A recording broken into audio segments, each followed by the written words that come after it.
Assalaamu calaykum saaxiibayaal. Habeenka iyo maalinta waa qayb muhiim ah oo ka mid ah nimcooyinka Allah na siiyay si aan u noolaano. Maalin kasta dhammaadkeedu waa habeen, habeen kasta dhammaadkeeduna waa maalin cusub.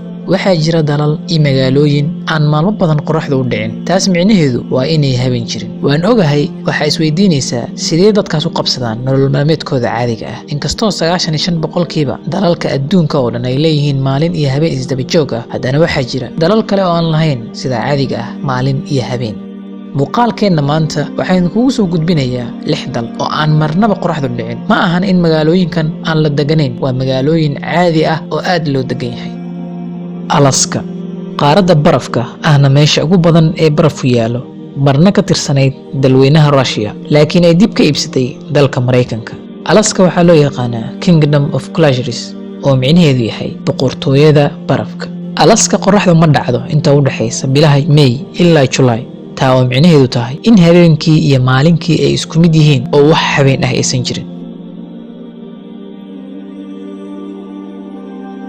Canada, mid ka mid ah dalalka ugu waaweyn dunida, taa waxay keenaysaa in cimilada iyo waqtiga kala duwanaadaan gobollada dalka. Qaybo ka mid ah waddanka waxaa buux dhaafiyay baraf. Waqooyi galbeed ee Canada muddo 50 maalin ah qorraxdu ma dhacdo marka lagu guda jiro xagaaga.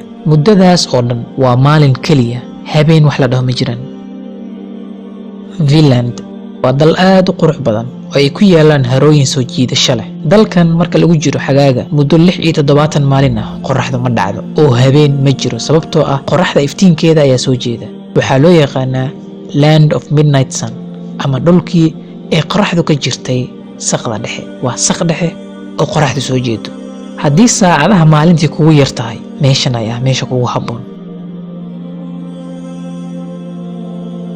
Iceland waa jasiiradda labaad ee ugu weyn qaaradda Yurub kadib Great Britain, sidoo kalena waa midda 18aad ee ugu weyn dunida oo dhan. Laga bilaabo 10 May ilaa dhammaadka July, meeshan qorraxdu kama dhacdo.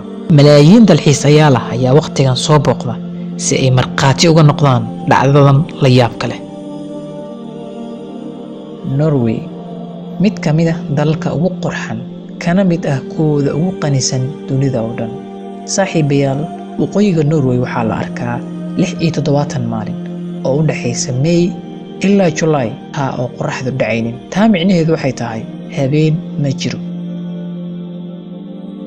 Sweden, waddankan ayaa malaayiin dalxiisayaal u soo booqdaan sanadkii quruxda uu leeyahay awgeed. Kala duwanaanshaha juqraafiyadeed ee Sweden ayaa keentay in waqooyiga muddo 100 maalin ku dhowaad ah qorraxdu dhicin inta u dhaxaysa May ilaa August sanadkii.